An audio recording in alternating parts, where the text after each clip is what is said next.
اسلام اور دہشت گردی کا کوئی جوڑ نہیں. اسلام اگر دہشت گرد نہیں تو اگر کوئی مسلمان اسلام کو چھوڑنا چاہے تو اسلام اس کو قتل کرنے کا حکم کیوں دیتا ہے؟ اسلام امن و سلامتی کا مذہب ہے.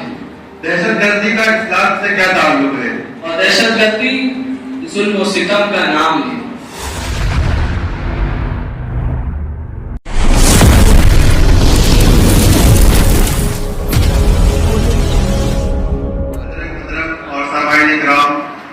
آج کے دور میں عام طور پر میڈیا اور جو اعتراضات پیش کیے جاتے ہیں ان کا جواب دینے اور سنجیدگی سے حل کرنے کی ضرورت ہے.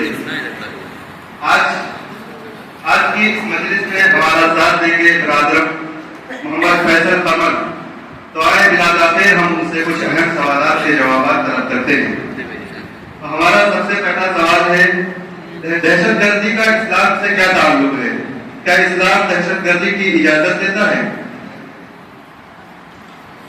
طارق صاحب کا سوال ہے کہ اسلام کا دہشت گردی سے کیا تعلق ہے، کیا اسلام دہشت گردی کی اجازت دیتا ہے؟ تو طارق بھائی، سب سے پہلی بات یہ ہے کہ اسلام امن و سلامتی کا مذہب ہے اور دہشت گردی ظلم و ستم کا نام ہے. اسلام اور دہشت گردی کا کوئی جوڑ نہیں ہے. اسلام ایک الگ چیز ہے اور دہشت گردی ایک الگ چیز ہے. اسلام اور دہشت گردی کے درمیان اتنا ہی فاصلہ ہے جتنا فاصلہ زمین و آسمان کے درمیان ہے. قرآن مقدس اس کے بارے میں کہتا ہے من قتل نفسا بغیر نفس او فساد فی الارض فکأنما قتل الناس جميعا، کہ جس انسان نے کسی ایک انسان کو بغیر کسی جان کے بدلے قتل کر دیا تو وہ ایسا ہی ہے جیسے اس نے پوری انسانیت کو قتل کر دیا. دوسری جگہ قرآن کہتا ہے تعاونوا علی البر والتقوی، نیکی کے کاموں پر، بھلائی کے کاموں پر، اچھائی کے کاموں پر اور تقوی کے کاموں پر ایک دوسرے کی مدد کرو. ولا تعاونوا علی الاثم والعدوان، اور اگر کوئی ظلم کا کام ہے، زیادتی کا کام ہے، گناہ کا کام ہے، برائی کا کام ہے تو اس پر ایک دوسرے کی مدد نہ کرو. حدیث مبارکہ اس کے بارے میں کہتی ہے خیر الناس من ينفع الناس، کہ لوگوں کے بیچ میں سب سے بہتر انسان وہ ہے جو لوگوں میں سب سے زیادہ لوگوں کو نفع پہنچانے والا.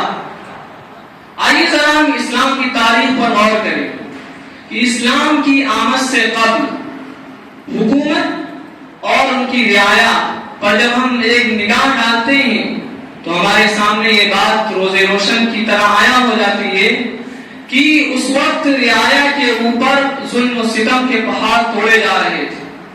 رعایا کو کسی وقت چین و سکون نہیں تھا، لیکن اسلام کی آمد کے بعد اسلام نے حاکم کو وہ تعلیمات دی، وہ احکامات دیے جس سے رعایا کو امن و سکون حاصل ہوا.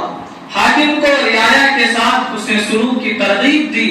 اس کی بنیاد پر حضرت عمر رضی اللہ تعالی عنہ رات بھر جاگ کر رعایا کی ضروریات کو حل کرنے میں مشغول رہتے تھے. آپ نے کہا کہ دہشت گردی کی کیا اسلام اجازت دیتا ہے؟ آپ ذرا غور کیجئے کہ اسلام کے اندر ایک فاحشہ عورت ہے، ایک عورت ہے جو ایک بلی کو پالے ہوئے ہے. وہ ایک دن اس کو کھانا نہیں دیتی ہے اور اس کو پانی نہیں دیتی ہے، جس کی بنیاد پر اس بلی کا انتقال ہو جاتا ہے. تو اسلام کہتا ہے کہ وہ عورت جہنمی. کیونکہ اس نے اس بلی کے اوپر ظلم و ستم کیا.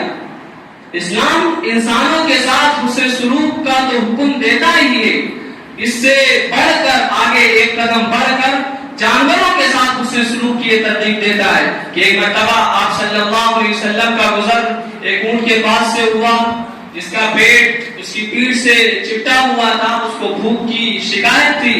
تو آپ نے پوچھا من صاحب هذا الابل، اس اونٹ کا مالک کون ہے؟ تو وہ آیا تو آپ نے فرمایا اتقوا اللہ فی هذه البہائم جانوروں کے سلسلے میں اللہ سے ڈرو. تو میں بتانا چاہتا ہوں کیا جو اسلام جانوروں کے ساتھ یہ حسن سلوک کی ترغیب دیتا ہو, ایک چھوٹے سے ظلم و زیادتی پر جہنم کا حکم دیتا ہو, کیا وہ اسلام دہشت گردی کی اجازت دے سکتا ہے؟ میرا سمجھنا ہے کہ اسلام امن و سلامتی کا مذہب ہے, اسلام کے اندر امن و سکون ہے, دہشت گردی کا اسلام سے کوئی تعلق نہیں.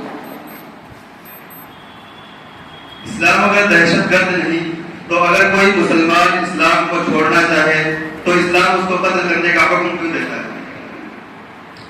طارق بھائی کا سوال بہت اچھا ہے.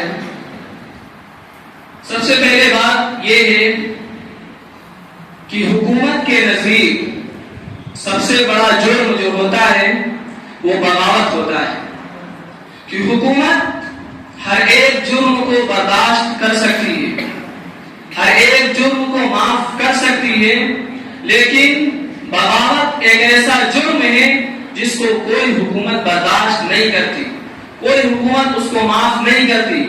آپ دنیا کے اندر کسی بھی ملک کا کے اوپر ریسرچ کیجیے, کسی بھی کنٹری کے اوپر آپ ریسرچ کریے تو آپ کو معلوم ہوگا کہ ہر ملک کا یہ قانون ہے کہ اس حکومت کے خلاف بغاوت کرنے والی کی سزا موت ہے.